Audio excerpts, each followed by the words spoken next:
আমাদের সবারই স্বপ্ন দেখতে ভালো লাগে, সেই স্বপ্ন যখন বাস্তবে রূপায়িত হয় তখন আরও ভালো লাগে।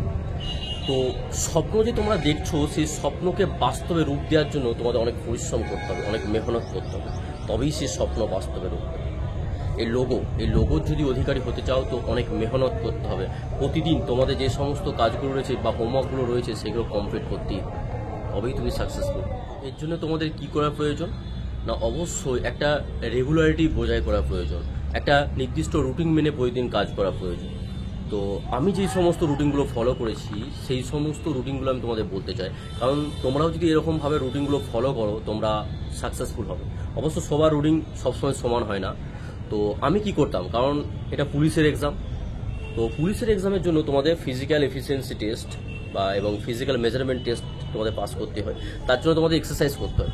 তো আমি কি করতাম, ওই দিন ওই ছটা থেকে আমি মাঠে যেতাম, 6টা থেকে 8টা পর্যন্ত বা 8:30 পর্যন্ত মাঠে থাকতাম। মাঠে অনেকটা সময় আমি স্পেন্ড করতাম, কারণ এক্সারসাইজ করতে যাওয়ার আগে পুরোটাই কিছু স্ট্রেচিং করতে হতো, ওয়ার্ম আপ করতে হতো, ওখানে প্রায় 20-30 মিনিট যেত।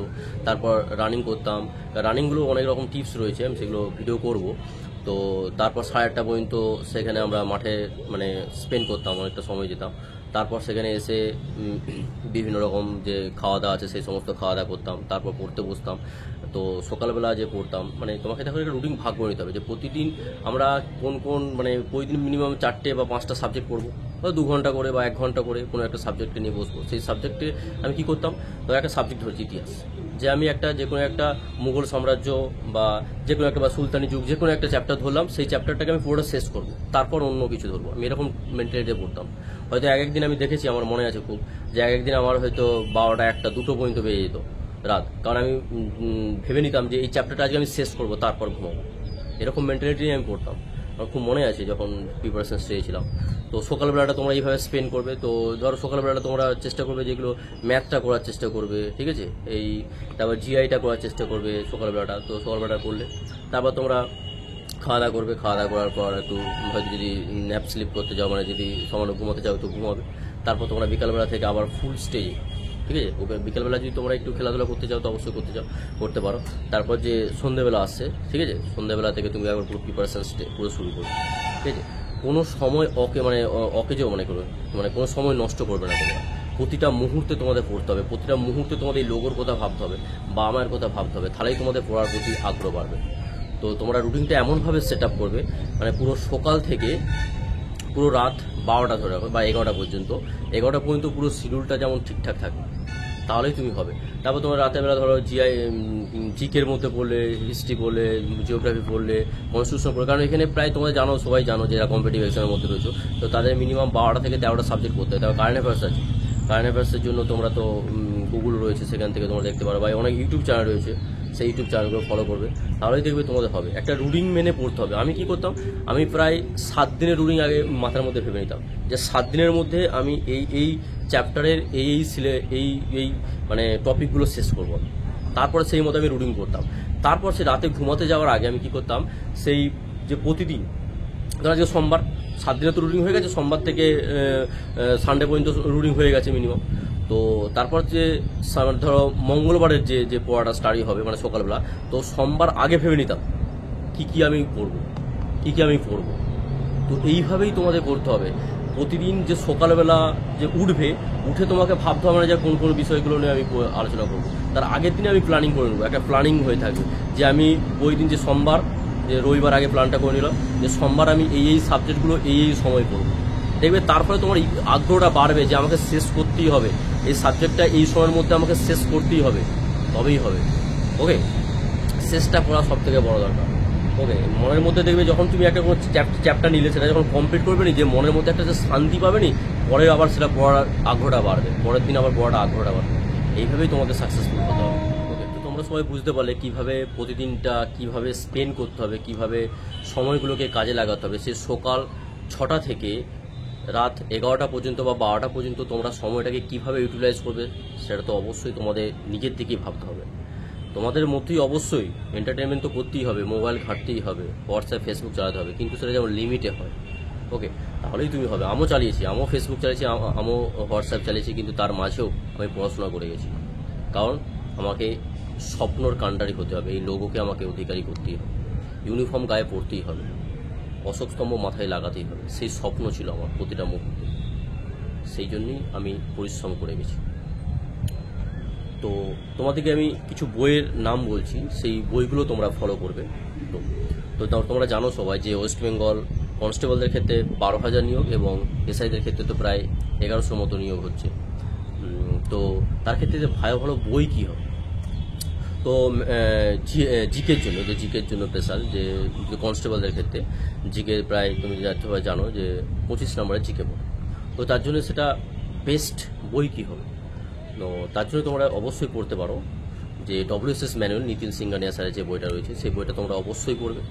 এবং তার সাথে তোমরা তরুণ গোয়েলের বইটা, তরুণ গোয়েল স্যারের যে বইটা রয়েছে সেই বইটা পড়তে পারো। এবং তোমাদের তার মধ্যে রয়েছে তোমাদের কিন্তু কারেন্ট অ্যাফেয়ার্স পড়তে হয়, অর্থাৎ কারেন্ট অ্যাফেয়ার্সের জন্য তোমরা অ্যাচিভার্স যে বইটা রয়েছে সেটা পড়তে পারো, বা ফোকাস রয়েছে যেটা ম্যাগাজিন রয়েছে মানে সেটা পড়তে পারো, বা অনেক ইউটিউব চ্যানেল রয়েছে দেখবে, সেখানে তোমরা অনেক কারেন্ট অ্যাফেয়ার্স পেয়ে যাবে। দ্য ওয়ে অফ সলিউশন রয়েছে, এই সমস্ত চ্যানেলগুলো দেখবে ফলো করবে, তোমরা রেগুলার কারেন্ট পেয়ে যাবে। তারপর স্বপ্ন আছে দেখবে, এই সমস্ত চ্যানেলগুলো এগুলো দেখবে ওইখানে তোমরা কারেন্ট অ্যাফেয়ার্স পেয়ে যাবে। তো তাহলে 25 নম্বরে তোমার জিকেটা হলো। এরপর রয়েছে জিআইয়ের ক্ষেত্রেও রয়েছে তোমাদের এই 25 নম্বরে যে পরীক্ষা হবে, ওটা 25টা কোশ্চেন হবে এবং 25 মার্কস হবে।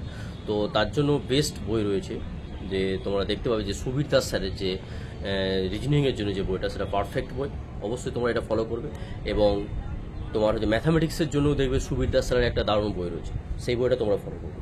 এবং এছাড়াও আমি যে বইটা ফলো করতাম, যে কিরণের যে প্র্যাকটিস সেটটা রয়েছে, যে সলভটা রয়েছে, সেটা আমি প্র্যাকটিস করতাম, কারণ ওখানে বিভিন্ন রকম প্যাটার্নের অঙ্ক ছিল, ঠিক আছে। তারপর আমি ইউটিউব চ্যানেলও অনেক ফলো করেছি ম্যাথামেটিক্সের জন্য।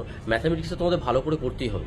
তোমার ম্যাথামেটিক্সে 25 নম্বরের মধ্যে মিনিমাম 20 পাওয়াই যায়, অবশ্যই পাওয়া যায়। তোমরা কারণ অনেকটাই এখে মানে খুব অত যে কঠিন থাকবে সেরকম ব্যাপার নেই, তোমরা 18 থেকে 20 নম্বর অবশ্যই পেতে পারবে।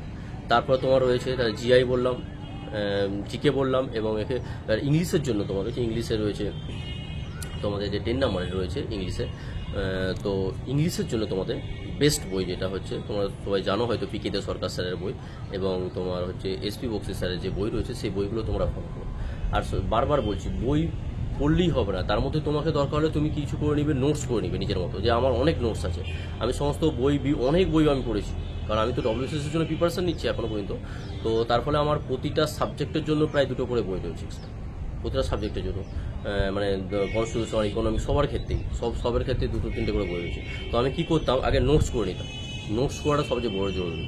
নোটস যদি করতে পারো তোমরা, দেখবে তাহলে তোমাদের পড়াটা যে তুমি যেভাবে পড়ছো বা তোমার নিজের পড়ার স্টাইলটা তখন আলাদা রকম হয়ে যাবে। তখন বই রিলেটেড আর হবে না, তখন তোমার নিজের রিলেটেড হবে, নিজের মতো করে তৈরি করে তোমরা যে কোনো মুহূর্তে যে কোনো সময় পড়তে পারবে। আর এই সমস্ত যে বইগুলোর PDF বা তোমার নোটস, এগুলো কী করে রাখবে বলো তো, তোমরা তোমাদের খাতার মধ্যেও মানে তোমার যে এই সমস্ত এগুলো তোমার মোবাইলের মধ্যেও রাখবে, PDF আকার করে দিবে। কারণ সবসময় তো তুমি ধরো অনেক সময় বাসে যাচ্ছ, ট্রেনে যাচ্ছ, তখন তো তোমরা বসেই আছো, কী করবে তখন? আমি এটা করতাম। আমার এখনও মনে আছে, আমার PDF মানে প্রায় বইটই আমার PDF এখনও মোবাইলে অনেক রয়েছে। আর আমি যখন যেতাম গাড়িতে যাচ্ছি, কোনো ট্রেনে যাচ্ছি, বাসে যাচ্ছি, তখন কী করবো, ওই PDFগুলো খুলে খুলে দেখতাম বা পড়তাম। আর পরীক্ষার আগে তো আমি যখনই যেতাম তখনই সেখানে আমি PDFগুলো পড়তাম, কারণ এটা পড়াটা একটা নেশার মতো হয়ে গেছে, যে তোমাকে কিছু করতে হবে। যখনই দারিদ্রতা থাকবে, যখনই তোমার কাছে প্রবলেম থাকবে, তখনই তোমার পড়ার আগ্রহটা আরও বেশি করে বাড়বে। দারিদ্রতা কোনো অজুহাত নয়, দারিদ্রতা বা অভাবটা তোমার কাছে একটা চ্যালেঞ্জ থাকবে, চ্যালেঞ্জের মতো হবে। বাবা মায়ের যে পরিশ্রম সেটা তোমার কাছে চ্যালেঞ্জের মতো হবে, তাহলে তুমি দেখবে তোমার সফলতা পাওয়ার ক্ষেত্রে তুমি অনেক দূরে এগিয়ে গেছো এবং তুমি তাড়াতাড়ি সফল হবে। ওকে, অবশ্যই তোমরা হার্ড ওয়ার্ক করবে, স্মার্ট ওয়ার্ক করবে, তবেই তোমরা সফল হবে। আর আমি যে বিভিন্ন রকম বই বললাম, অনেক ইউটিউব চ্যানেলও বলেছি, এবং তোমরা যে রানিং করবে, রানিং করার টিপস আমি বলবো, মানে ভিডিও আসছে কিছুদিন পর, সেই রানিং করার টিপসগুলোও তোমাদের জানতে হবে। হট করে তোমরা রান করতে চলে গেলে তারপর দেখবে পায়ে চোট লেগে গেছে, পুরো লাইফটাই লাস্টে শেষ হয়ে যাবে। তো যে সমস্ত এক্সারসাইজগুলো রয়েছে রানিং করার আগে এবং পরে, বা কীভাবে তোমাদের রানিং করলে দ্রুতভাবে তুমি ওই 6.5 মিনিটের মধ্যে তোমার 1600 মিটার কমপ্লিট করতে পারবে, বা 800 মিটার রান কমপ্লিট করতে পারবে তোমার 3 মিনিটের মধ্যে, সেই সমস্ত টিপস আমি নিয়ে এসেছি। তোমরা এই সমস্ত বইগুলো ফলো করো এবং এই সমস্ত স্ট্র্যাটেজিগুলো করো। সকাল 6টা থেকে রাত 11টা বা 12টা পর্যন্ত তোমরা কীভাবে চালাবে নিজেকে, সেটা তোমাদের সব থেকে করাটা বড় জরুরি। ওকে।